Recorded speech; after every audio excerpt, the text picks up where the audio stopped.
Look out! Here come former SportsCenter anchor Bob Stevens, esteemed basketball coach Rich Basirico, and Hall of Fame sports writer Curry Kirkpatrick. And someone's going under the bus. Welcome into Under the Bus, brought to you by the folks at Hudson's on the docks, Hudson Seafood on Hilton Head Island. Coach Basirico will be joining us in a moment. He has somehow muted himself, at least from my screen. Curry coming off an all-star game that probably was not the all-star quality of, say, one back in our day when the National League could put Frank Robinson, Roberto Clemente, Henry Aaron, and Willie Mays in the same outfield. But still, an interesting kind of game. Your thoughts? You got anybody to throw under the bus? Well, if you stayed around to the end, it was incredibly exciting. I want to go back to the beginning though. That in the national anthem, who knew Zach Brown didn't have any hair?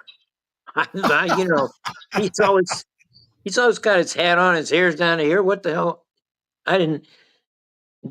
Rich, I was a little confused because I was so into the hip hop portion and all of the other stuff in the pregame, and then they go country for the national anthem. It confused me a little bit, but well, the rappers dancing around the guys at the beginning and introductions were so stupid. How many of those guys do you think have ever been to a baseball game? You mean the rappers? Yeah. That's a good question. I thought the whole thing was ludicrous. Yeah, there you go. If you get me. There's Coach. Coach, we started out right in your wheelhouse, the All-Star game. Right. Your thoughts? Oh, it was kind of boring to me in the beginning. Yeah. 2-0, until about the sixth inning. And then it came on with the home runs, and it got exciting. And then American League came back and tied it, which I thought was great. And then, of course, they had a chance at the top of the ninth, that great play by Olsen, which they would have scored another run, and the third baseman made that running throw to first base. Of course, I don't know how you guys feel about extra innings and deciding by the home run derby. I thought it was pretty cool. I just didn't think my favorite manager, Booney, and the guys that he picked. I mean, you got to give me a break. I mean, you got 20 players on your team, and you pick a guy, Aranda, who's got 11 home runs for the year. He's only gotten 21 in his career. And you pick him as one of your three guys, and he's your last guy to go. He didn't talk about it, but he might not have had anybody else. The goofy thing about the All-Star game is that the guys don't. He could have picked Aaron Judge. Aaron Judge probably was not at the ballpark. Aaron Judge was probably in the Bahamas. He was. He left in the fifth inning. They said he left in the fifth inning on a private jet. Yeah, that's what I mean. He was on the beach when the thing came out. Should we throw baseball under the bus then for not at least making the guys stay the whole game? Well, first of all, Fox didn't even explain this whole thing until the ninth inning. Until there were 2 outs in the ninth inning, and it looked like there was going to be a tie. And all of a sudden, the broadcasters are fumbling around trying to explain what was going to happen. It was really ridiculous. I think if they're going to have this, there should be a rule that only the players that are playing in the game are able to be the hitters. And Bob, he did have Boone had Bobby Witt, who was in the game. Okay. He had Buxton, who was in the game, and he was in the home run contest, for God's sake. He's a home run hitter. I mean, what was Boone thinking? But on the other hand, I was going to ask you guys what you thought of it as it started. I think this is a joke. This is this is dumb. But until Schwarber hit about his second home run, I started getting excited. It was amazing, and the crowd was going crazy, and it was unbelievable to see Schwarber do that. 3 swings, 3 bombs, Schwarbombs. The players came out of the dugout too, which is kind of cool. Both sides, the players, they were pumped. They were really into it. which was Well, fun to watch. let me ask something. I'm going back to the lineups. Yeah. So Dave Roberts of the Dodgers chose Alonso, the polar bear, was going to be his cleanup hitter, his third hitter, Right. who never even got the hit because Schwarber hit the 3 bombs. But was so I think that the polar bear was still in the game, although Rich, as you pointed out, the guy from Atlanta was playing first base. He Olsen was playing first. Olsen subbed for the Bear like 3 innings ago. Yeah. So did Roberts switch Polar Bear over to designated hitter so he'd be still around and in the game? I If don't he think did, it was so, a great 'cause I don't- He move. didn't, and anybody on the team could have been in those spots in the extra innings. You didn't have to be in the game Well, to get to do that. well, okay. And I kind of agree with your idea. Maybe they should have to be in the game to be one of those three. Well, and let in me an ask you all-star this, game, that's probably the way to do it. But Well, let's go back to Boone again then. If anybody could be in the game, he had the big dumper who hits a home run every second. Yeah. He was still there. He was on the sideline in uniform. And everybody said, well, and then I read all these baseball writers wrote, well, he hadn't played for an hour and a half and he's going to pull a hamstring. That's ridiculous. That is As ridiculous. Rich pointed out, pinch hitters wait the whole game and then they have to go up and hit. Right. Why didn't? How about if the big dumper would have come up in a suit? He's already changed. He's showered. He's changed. Comes up and hits a couple of home runs in a suit. Hit extra innings. Yeah. But Boone's making these excuses about, well, I wanted guys who are in the game. Then how about a DH guy? A DH guy gets up to bat and sits around for 45 minutes to an hour. And a pinch hitter, he just used a pinch hitter last week. You put Stanton in, Stanton hit a home run. That worked. So why wouldn't somebody off the bench work?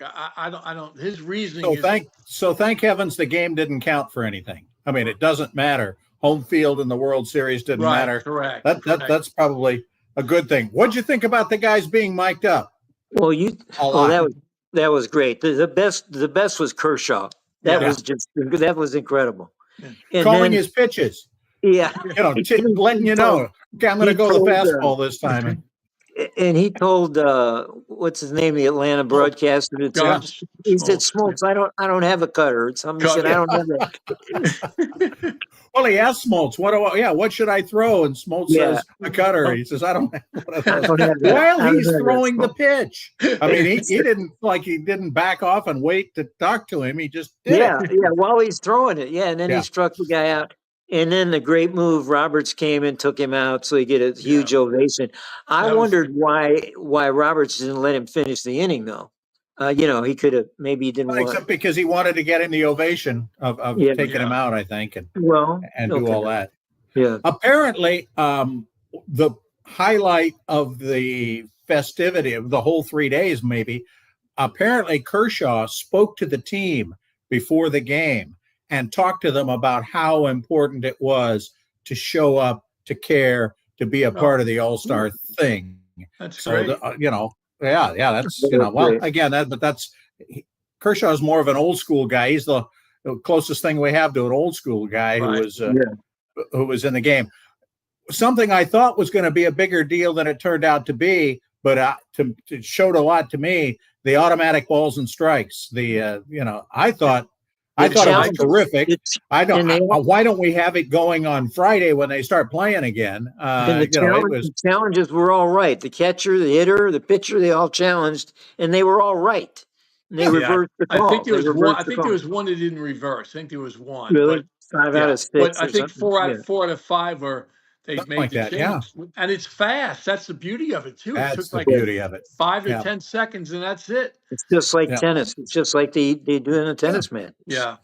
I wanted to ask you guys. It's of course the biggest controversy that started the game was about this kid, the Mizorowski from Minneapolis, the fastball pitcher, was chosen, and the Phillies were really upset that 2 of their pitchers were passed over for this kid who has only 5 starts and has only pitched 25 innings. But and as a matter of fact, Trey Turner said it was ridiculous that, the kid should never have been chosen. And Castellanos of the Phillies, I love this. He compared it to the Savannah Bananas. He said, this is a stupid show. It's like the Savannah Banana. Well, that's what the All-Star game is, a show. That's right. That's right. Everybody wanted to see this guy pitch. He didn't come in until the 8th inning.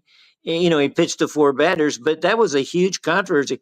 I wonder what you guys thought of it. I think it's a show. I mean, Right. you gotta, yeah. It's a show. And what, last year, Skeens was the starter after, I think he'd only had 10 or 11 starts. Right. And he was the starter in the All-Star game and deserved it. This Mizorowski has been a terrific pitcher. He certainly deserves it on his potential, if nothing else, even though he's a little skinny guy. Yeah. He's not little. He's not little. He's not little. He's tall. Yeah. But he's not a big guy. He's not the big dumper. That's for sure. And he's already got the great nickname, the Miz. The Miz. Bob and Rich, I think you remember when the rules were different and the pitchers didn't just pitch 1 inning. Oh yeah. They let the big star pitchers stay in and pitch 2 innings, sometimes 3. Pitch 3. Yeah. Why is that a rule now that they can't do that, or they just want to get every pitcher in, right? Just don't want to. Yeah. Well, and I think every team doesn't want their pitcher. Yes. Nowadays, if a starting pitcher would throw 3 innings in an All-Star game, he'd have to wait 5 days before he pitched again. And they want all their starters to be able to throw. They don't want, and every manager out there doesn't even really want their guy to pitch. Honestly, they don't want him to get hurt. They got to wait X number of days before he can pitch again. I mean, I'm surprised Dave Roberts of the Dodgers didn't throw the Padres pitchers like 3 innings apiece. And Booney, if the Red Sox would have had a pitcher in the game, he could have thrown him for 3 innings and well, he had tried to help him out. Chapman's from the Red Sox. He waited to the last inning to put him in. Yeah, the Strangler. There you go. The Strangler. I'm stunned he's still around. The Strangler. I am too. Because when he started strangling women, he should have been out of the game. That was about 4 teams ago. But what do you think of this idea for extra innings? Since they don't want to use, they want to obviously use all the pitchers, and they think they're going to run out of pitchers, and they don't want anybody to go more than 1 inning. So in a regular baseball game, in extra innings, you put a guy at second base, right? And the game doesn't typically go too long. It goes maybe 10th inning, 11th inning, 12th inning max. Yeah. Start a guy at third base. Put him at third. You got to think of an all-star team. The guys at third, someone's going to score. I mean, a sac fly, a ground ball, whatever. I don't mind the home run derby thing in an all-star game. Some people are saying, well, gee, they ought to do that in the regular season.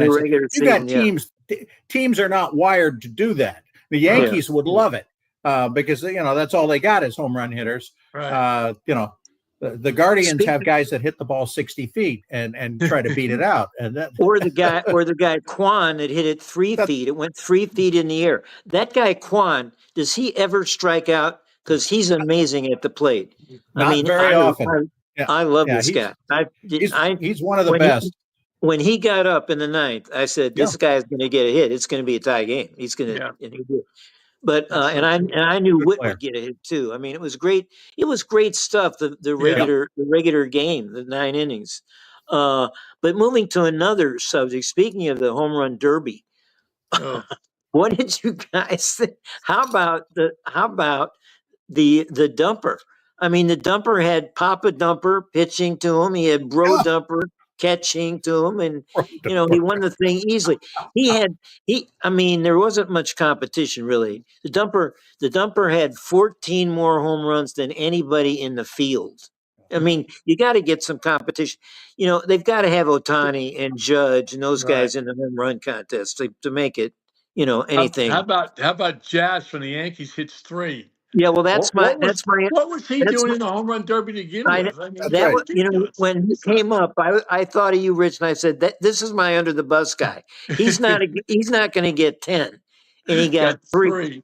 He got 3, and it was a joke. Yeah, what is he doing there? Why is he in it? I have no idea. He had a couple. Maybe he has 16, 17 for on the season, but how about the split screen where you didn't even sometimes even see where the ball landed. I mean, it was like everything was in a rush. Split screen. They want the next pitch is being thrown before that you could even see the other ball Yeah, land. I mean, I know you yeah. want to rush through this thing, but my lordy, I want to see how far the ball landed. You Well, know? you know, ESPN still has the home run derby, and they don't take it seriously, but actually they do, because listen to this quote that Reese Davis had about O'Neill Cruz. O'Neill Cruz is the Pirate slugger that had the longest home run, Right. 513, Okay. 513. That's pretty long. But then when Cruz got up again and he was hitting some out, Reese Davis actually said, if O'Neill Cruz wins this thing, it could turn around the whole season for the Pirate fan base. He said it seriously. I'm seriously. He said it seriously. He was obviously joking, I guess. But I say that Chris ESPN takes Chris the things. Berman is the voice of the home run derby. I know. I really It's miss. it's Really it's miss him or it. nobody. I mean, it's You're right. And now it goes from Chris Berman to the ridiculous Pat McAfee. They shove him in there. Oh They gosh. introduce the home run hitters. That was ridiculous. He shows up. He's got torn jeans. He's got the wife beater T-shirt on. He's got his hat backward. What I mean, ESPN has to throw him in everything, and All it's a right. joke. So ESPN and McAfee go under the bus for all of Yeah, that. They for should have had sure. Stephen A. Smith there to Well, wax that's poetic. Well, Both, would have been but even I had worse. them on my list of throwing both of them under the bus. Every time you turn on the ESPN, that's all you see is McAfee and Stephen A. Smith. The majority of people despise both those guys. What is ESPN? Seriously, what do they? I mean, I'm not joking. What do they think? Why do they think McAfee represents ESPN? Bob, that has to be the worst two guys ever, Well, to be I on mean, ESPN. I would certainly agree to that. Although they're paying Stephen A. $12 million a year, and McAfee's got to be pretty close. So I guess they figure that gets their money back for all of that. We've spent 17 minutes on the All-Star game. We haven't even talked about the rest of the season, which we should mention a little bit. We're going to do that, and we're going to talk about Wimbledon. Curry's going to tell us why Wimbledon was special this year, and it certainly was. When we come back, Under the Bus, brought to you by Hudson's on the Docks. Again, Hudson's Restaurant on Hilton Head Island, hudsonsonthedocks.com.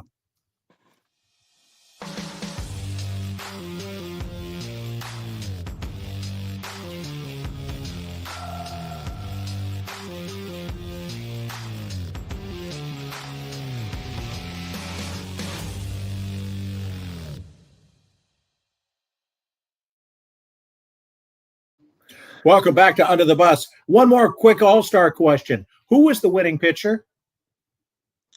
It has to be. Oh, that's a great question. Was that the batting practice pitcher who threw the most home runs? Yeah, the pitching coach that was throwing the balls up there. He's had more pressure on him. But how about guys? Also, what do you think about who they named the MVP? Do you think he deserves the MVP? Oh, of course, wasn't he? Oh, of course. I'm good with that. No, but how about the polar bear hit a 3-run home run without the home run? Yeah, I think the polar bear was itching to get up too in the end there. He wanted Schwarber just to hit two, get him up there so he could really win it. Yeah. And then he might have been. But hey, Rich, you got to get to bat if you're going to play the game. You got to get to bat, and he never got to bat. So, hey, second half of the season begins. Thoughts? It looks to me like there's maybe three great stories. The American League East, Raleigh, how many home runs does he hit? And then the Rockies, how many games do they lose? Thoughts on anyone going under the bus for any of this? The American East, Toronto being in first place, right? They were picked to come in last preseason. And, the Yankees are right there. The Red Sox have really come on. I mean, the Red Sox are right there knocking at the door, too. So I think this could be a great race down the stretch. Detroit has the most wins in the American League, and they're up on the Twins 11.5 games. So I think they're solid right there. Yeah. Detroit had 6 guys in the All-Star game. I had not heard of any of them. I mean, seriously. Is Detroit that good? I mean, they're just right over. And they're young too. They're young. They're doing everything. They're doing the one more thing than the team they play every night, and that's yeah. I don't think they're that great, and I'm not sure what's going to happen when they get to the postseason. But they do have an ace, which is nice to have. He's the best pitcher in the American League. Yeah, well, that's the guy I'd heard of.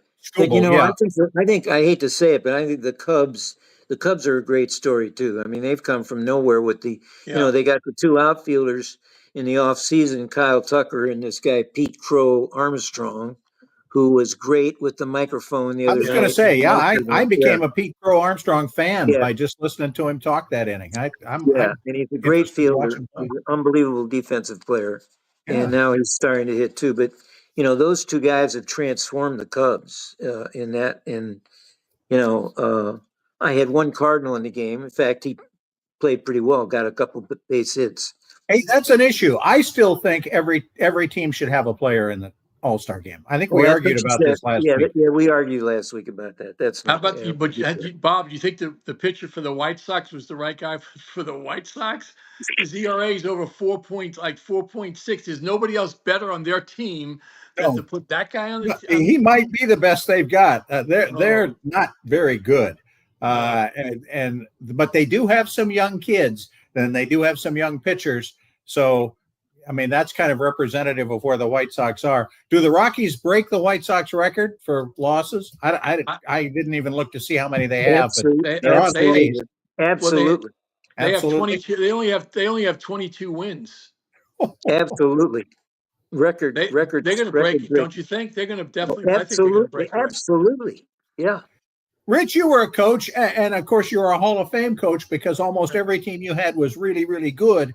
Did you ever have a really bad team that was just, and you knew it, and they knew it, and you just kind of had to go through it and grit your teeth and do it? I have to say I was truly blessed that I don't think I had a really bad team. Do you know what I mean?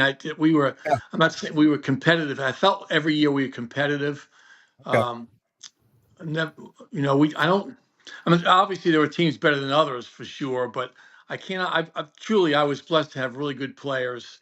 You can't win at any level, high school, college, or NBA, wherever, in any league without good players. Coaches don't become stupid overnight. You see a guy that has so much success, and then like Gene Bartow when he replaced Wooden at UCLA, he was Alabama, Birmingham, then I think he went to University of Illinois. I think he went there. Yeah, Bartow had been there. Yeah, and then all of a sudden, he goes there and doesn't have. And they were saying, what kind of coach? So he became stupid overnight. You got to have players. So I was blessed, very truly blessed to have good players and guys that love to play. Speaking of players, Wimbledon certainly had some players. 1 and 2 on the men's side, an interesting American woman. Curry, break it down for us. Who goes under the bus from Wimbledon? Well, the under the bus easily is the women's finalist, the American girl, Amanda Abba. What's her name? I can't even remember her name. But to get beat Love and Love in the final, which is Bagel, I call her Amanda Bagelova. Her real name is Anasimova, of course, but she had a great tournament. But at that level, to not win a game in a major final is almost it's just unbelievable to me. And people say she was nervous. Okay, you're nervous, but you've got to, way back when I was covering women's tennis, I remember hearing stories about the women, if they ever, just regular tournaments and stuff, if they ever got to a position of 6-love and 3-love, 4-love in the second set, they'd throw a game. They didn't want to embarrass the opponent. They'd just give it to them. Apparently that isn't the case with those. That just took her out, huh? And she was just vicious about it. I mean, she's very nice. Afterwards, she was warm and complimentary, but Swiatek. but she was ruthless in beating this girl Love and Love. The irony of it, the only other time on the women's tour, a final in a regular women's tour event, was in Rome when Swiatek did the same thing to Karolina Pliskova. Wow. So she's, you get in with her, she's not going to give you anything. They also brought up another major final in 1988 when Steffi Graf won the I was French. going to ask you about that. Yeah. And I was there. I covered that Okay. tournament. And of course, I didn't get to write much about the women in that. But turning to the men, of course, we have Sinner and Alcaraz, which looks like it's going to be just an amazing rivalry through the years. What they're 22 and 24. This was not the great 5-set, 5-hour match that they played in the French, but Sinner was obviously a little bit better on this day, and at Wimbledon, and I don't, now they go to the Open in New York, and everybody's going to be talking about them again in the final, and it might be the rubber match, but Bob is not. Did you watch some of the Sinner Alcaraz? Yeah, a little bit. Yeah. I mean, you're not a big tennis freak, but are you impressed by what these two guys are doing? Oh, I mean, they're just incredible athletes. I mean, I'm beginning to wonder now if at their best they are every bit as good as Federer, Djokovic, McEnroe, Borg, any of the super greats. Yeah, because they're so athletic. And Alcaraz plays with such joy and fun, and he's great to watch, and he's emotional, and he's always being emotional almost every point. And Sinner is the exact opposite, so that really throws another thing. Yeah. He's from northern. He might as well be Swedish. I mean, he's from northern Italy on the border, and he certainly doesn't have an Italian name. He doesn't look Italian, but but he certainly has applied himself to the grass now, as Alcaraz has done. Alcaraz had won this thing 2 years in a row, so he was going for 3 in a row, like Borg had done. Winning the French and Wimbledon, which is really hard to do. Borg did it 3 times, and this guy was, trying to do it himself at the age of 22. I mean, to think these guys are so young, that's what's so amazing. You think they play into their 30s, or with all the money that's there and just the way they play, that they're going to want to play not as good at the age of 30, and if they're still at the top of the ladder, though? Well, if their mind is set on records and getting to Federer and Djokovic and Nadal, I think they will play that long.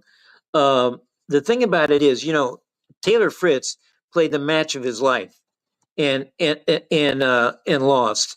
I mean, he was that's the match of his life. He can't play any better. Yeah. And Alcaraz was just better. And Djokovic's level has gone down a bit. I think he realizes that only if they have a bad day is he going to have a chance against Sinner or Alcaraz. And I'm not sure Djokovic wants to keep playing and just get to quarterfinals and semifinals, because he wants major titles, and he looks across the net at these two guys, and he's got to see, he's got to think it's just not going to happen. The Americans played pretty well at Wimbledon. Do they get the extra boost at the U.S. Open? We'll probably talk more about this when we get closer to the Open, but with the Open crowds and with all of that, could Taylor Fritz play the match of his life again? Well, and maybe win? On the hard courts, he's terrific. That's his best surface.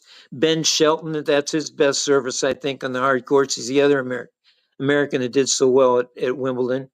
And then, we have a bunch of women who, Coco and a few other, this girl, Anasimova, if she can get over this bagel deal. That hadn't been done at Wimbledon since 1911 in the final. Yeah. You covered that one too, didn't you? Yeah, I missed that one.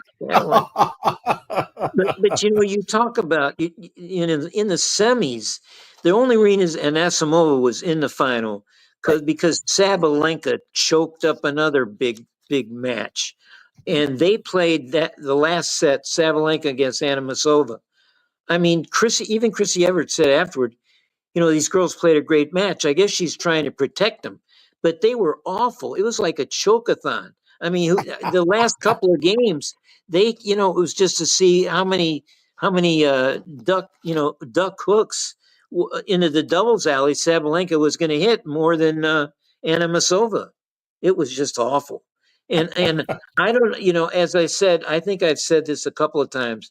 If Sabalenka could get some psychiatric help, I think it would really behoove her because it's all in her head. I mean, she's better than any of these women. I love the girl that won. Yeah, but Sabalenka's a better player. I mean, that's all there's to it, and she just can't get over her head. So it's kind of, weird. All right. Anybody on Sabalenka's team watching? Call Curry. He will be. I got another I got another favorite sport I got to bring up, and that is the World Club Championship in soccer. Yeah, we can talk about that for a minute. Yeah, sure. Which they played on the weekend. Yeah. And my two favorite clubs, because those are the places I stay when I go to Paris and London, are Paris Saint-Germain. Paris Saint-Germain and Chelsea. And my daughter Chelsea was conceived in Chelsea. That's why her name is Chelsea. So those are the teams I root for. But you talk about embarrassing. Paris Saint-Germain had dominated the whole season, right. and it was just Chelsea just boat raced them. They were up. They got 3 goals in the first half. The game was over, and they played like Paris Saint-Germain. The reason I know this match was important, it was at the Meadowlands. Yeah, Trump was there. Pam Bondi was there. I don't think there was a sighting of Jeffrey Epstein. No, he was not there. Yeah, but who knows? Epstein might be hanging out with Jimmy Hoffa. He's going next year. Yeah, and behind the goal line there. So who knows? I don't know. It was a good tune-up for the World Cup. It was probably, and again, I'm not a soccer aficionado. I'm just a really casual fan. It was probably better soccer than we will see in the World Cup because these are teams that played together all year long. They know each other. They do what they do. It was probably for a soccer purist, better stuff. And I think it's a great idea that probably will certainly grow when there are more teams that are competitive in it. And it'll be interesting to watch. And the competition had all the great clubs from around the world. I think it's a great idea. Yeah. Yeah, indeed. All right, we'll be back. We're going to talk about the British Open, which is getting ready to tee off in mere moments. Now that Rich is back, we'll take a break. I don't know what happened. Rich, did you have anything you wanted to say real quickly about the I want to ask Curry this. This was in the women's semifinals when the ball went over the net and dropped. Did you guys talk about this? No, go ahead. Well, we talked about how that was such a choke-a-thon, but other than that, no. But in the semis, the ball went over the net, and she was upset because her opponent didn't say "I'm sorry." What is that all about? Oh yeah, well, that's kind of tennis etiquette. When somebody hits the net, they usually hold their hand up, saying like, I mean, Sinner had a bunch of those against Alcaraz because he hits the ball so hard, right? And the speed of his ball when it hits the top of the net, it always goes on the other side, and he gets a bunch of those points, and he puts his hand up, like sorry, but not sorry. They're not sorry. Yeah, really. So she gets mad at her because she didn't say "I'm sorry." What am I sorry about? Was this Sabalenka? In the semis? Yes. Yeah. I don't know. As we were talking about, Rich, she's a total head case. She's the best player, and she can't get past these big matches. She just grinds. It's just sad to me to see this happen. She needs some head case help. All right, we are now a couple of minutes closer to the first tee time at the British Open. We'll talk about that and some more of what's going on. It was a busy week. We'll get to it all when we come back. Under the Bus, brought to you by Hudson's on the Docks.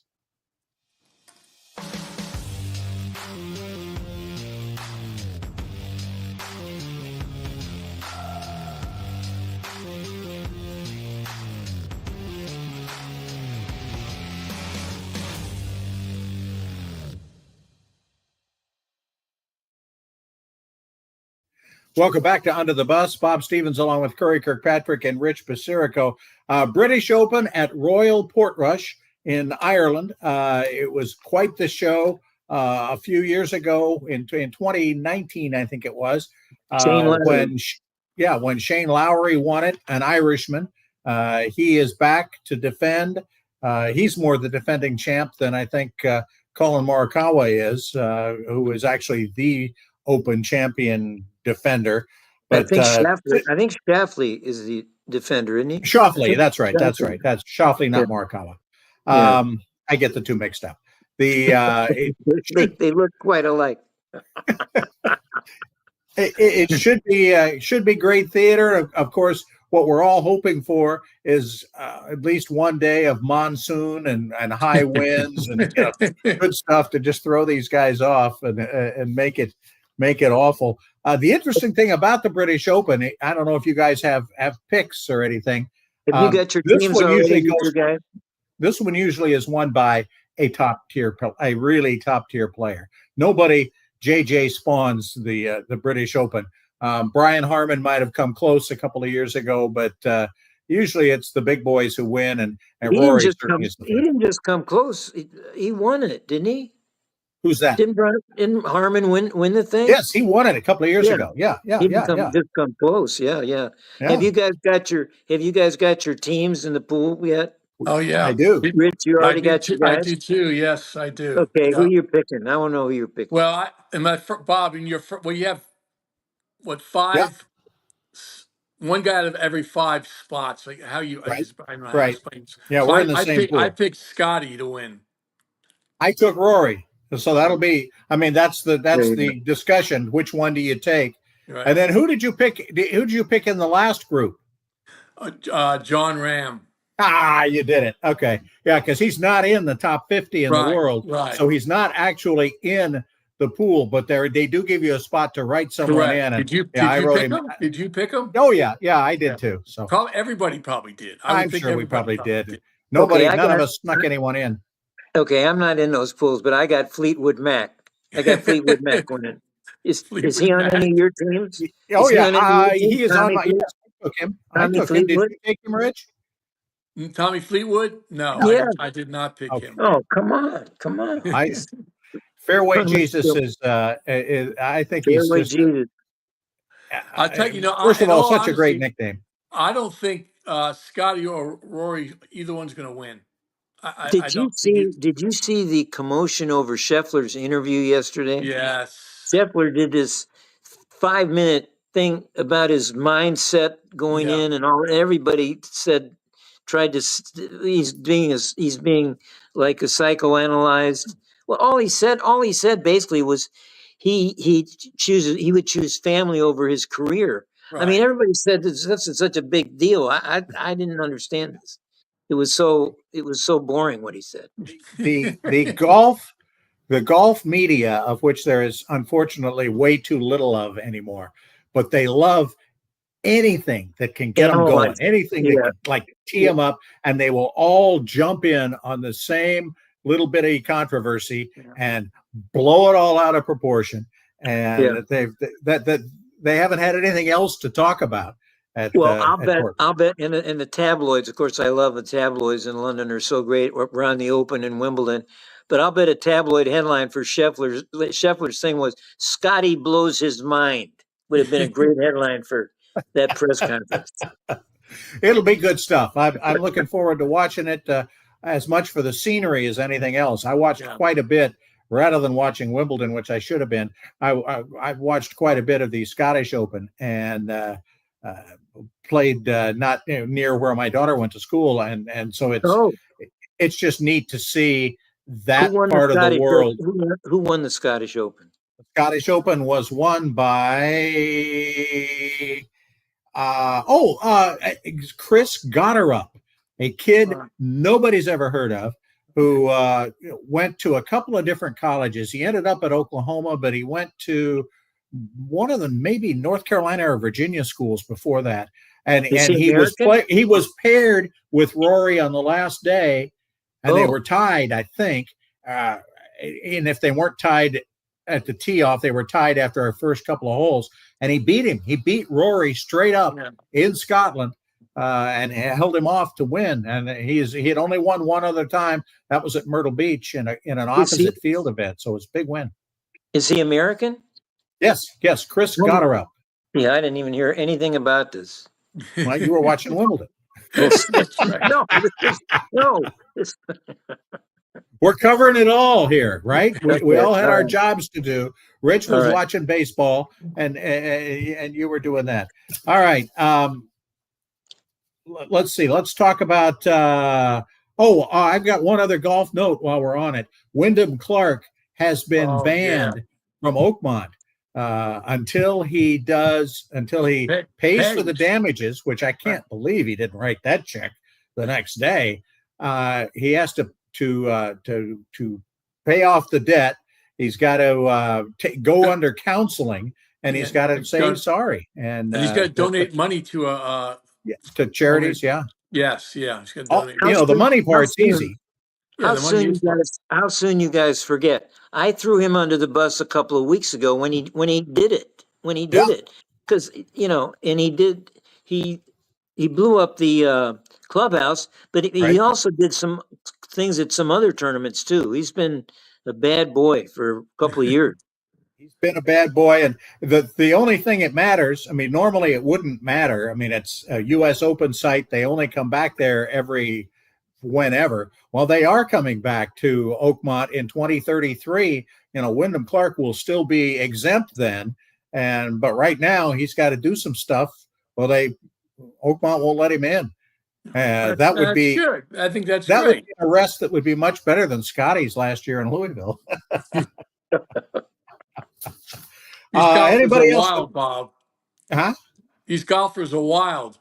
Oh, they're crazy. Can't control themselves. They're unbelievable. Yeah. Well, we thought John Daly was something, huh?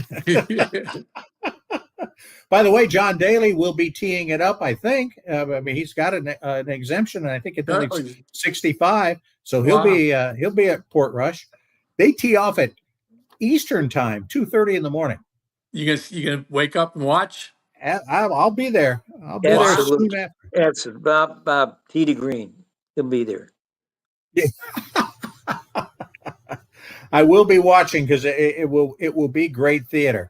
I don't know if you care about this. I wrote one year. I covered the British Open, the only major I really ever did. Dan Jenkins didn't want to do it that year, and it was amazing because Tony Jacklin, a Brit, won the tournament first time in about 35 years. A Brit had won the tournament. It was a huge event because Jacklin won the thing, and so I got sure Dan Jenkins, I'm sure regrets not being there for that. I got to write about it. It was great. What a great story. Yeah. And Jacklin is a character too. That's what I like about the golfers is, for the most part, they're characters. They will. The British guys, especially Colin Montgomery. Yeah. They call him what do they call him? Well, he was Mrs. Doubtfire. Mrs. Doubtfire. Bob, who nicknamed him that? One of the American players. I'm sure it was. Yeah, I don't know who. It might have been Paul. What's his name? Paul. Somebody did TV for a while. Azinger? Paul somebody. Yeah. It could have been Azinger that did that. I think Azinger nicknamed him. Probably. Great Ryder Cup player. And, we'll get into the Ryder Cup as we get closer to that. He had a better Ryder Cup record than Tiger Woods. Way better. Oh, way better. Yeah, Tiger was a loser in fact, most of the Americans now are losers at the Ryder Cup. Mrs. Doubtfire had about the best record of all time in the Ryder Cup. He was really good. He and Sergio, another one who will go down in infamy, but yet had a great time Ryder. Hey, we're starting to run out of time. Last guys to throw under the bus. Anybody got one? I do. Okay. Memphis University. Did you see today they put them on probation because two softball players were doing homework and getting test answers for basketball players? So how about that? So they put the softball team and the basketball team on probation. The basketball team? I tell you what, Hardaway, they've always got something going on in Memphis. Always, there was always something happening. But the president comes out and says, "I'm so happy of how our staff has handled this." What do you mean how they handle it? You let two girls give answers to your players. How are you handling it I mean, how could you sit there and say, "I'm so proud of how they handled the situation"? Give me a break. If they would have gotten away with it, nothing of them would have been handled, right? I mean, think Did they about give that. him? Did they at least give him the right answers? Can we at least extol the We don't, who virtues of the knows? Who knows? softball team, because at least they were smart enough to have the right answers? Well, I do know this: the girls got paid $500. How about that? They got paid 500. But did they give them the right answers? Who knows? Boy, if they'd have held out, because in today's college Yeah, that's sports right. world, She could have got a lot start more. putting zeros after that $500. 500. What are you talking about? $500. That's it. That's What are you peanuts. talking? That's What are you peanuts. talking about? Yeah. I want to throw under the bus the world's oldest marathoner. I don't know if you read this or not. A gentleman named Fanja Singh from India. He's 114 years old. He runs marathons. I'm not going to throw him under the bus because that's apparently how he just died. He was run over by a car. And I shouldn't laugh, but No, seriously, he was run to have over. made it 114 years running marathons, which can be dangerous, and then to get run over by a car. I don't know. He was run over. Serious? Are you serious? Yes. He was run Yeah, over. he was. Yes. Yes. At Well, at least 114. At He least was he wasn't running. run over. At least he wasn't run over by a bus. Curry. Because then he would be, oh boy. My only hope is that I live to 114. Yeah, That's exactly. also Really? the only way. My actual goal in life is to live long enough to shoot my age on a golf course. 114, I might be able to do that. That's a lot of living to do from now on. Curry, final thoughts? No, I'm still worried. I'm still thinking about this poor 114-year-old guy going down. I mean, come on. It's brutal. It'll give everybody something to think about as we head into next week. We will see you then as we will have finished the British Open into the second half of the baseball season. And yes, the NFL camps open next week. Oh, right. There'll be some craziness there. Yeah, Probably some sure. bicycles in Green Bay, but otherwise some real silliness. We'll talk about it all when we come back and throw some more folks under the bus. Under the Bus is a production of the Loco Media Network and is filmed on the Hilton Head Island.